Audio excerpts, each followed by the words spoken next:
करके मैं आज एक बात कह रही हूँ कि ब्राह्मण हमेशा सर्वोच्च है, रहेगा। किसी में दम हो तो ब्राह्मणों को दबाकर देख। क्या जाति के आधार पर हिंदू धर्म में नीचा या ऊंचा होता है?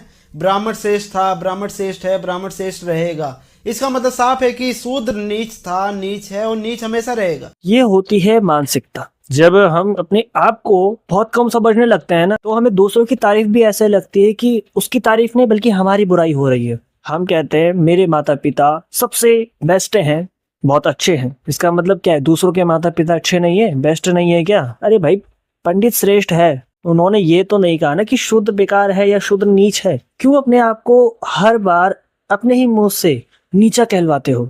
क्यों? इतना तो तुम्हें पंडितों ने नीचा नहीं कहा होगा जितना तुम खुद कह रहे हो। उस मानसिकता को सुधारो अपनी। भाई, पंडित की तारीफ हो रही है फिर भी तुम्हें ऐसा लग रहा है कि शूद्रों की बेइज्जती हो रही है। रहेगा। आपके कहने के अनुसार तो यही हुआ ना कि अगर आपने एक इंसान को गद्दी पे बिठा दिया है और उसकी जाति के सभी लोग ऊपर ही बैठे हुए हैं, तो उसके अलावा जो उस धर्म में उस जाति के अलग जाति के लोग हैं वो तो नीचे रहेंगे ना।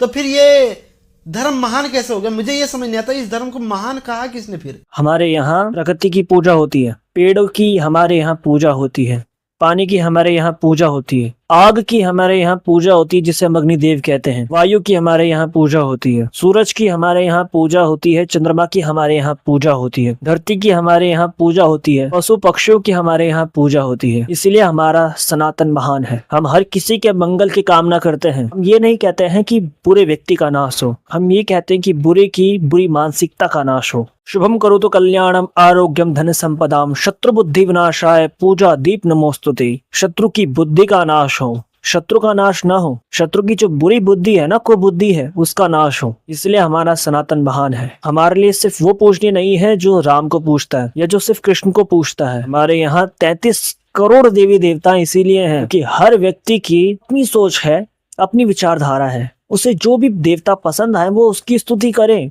क्योंकि लास्ट में सबने वही जाना है, चाहे तुम किसी को भी पकड़ो। ये सिर्फ एक माध्यम है। पर ब्रह्म परमेश्वर सिर्फ एक ही है, अलग नहीं है कोई। राम भी वही है, कृष्ण भी वही है, शिव भी वही है, हर कोई एक ही है। बस उसको भजने का, उसको ध्यान करने का, उसको पाने का तरीका अलग है। इसलिए हमारा सनातन महान है।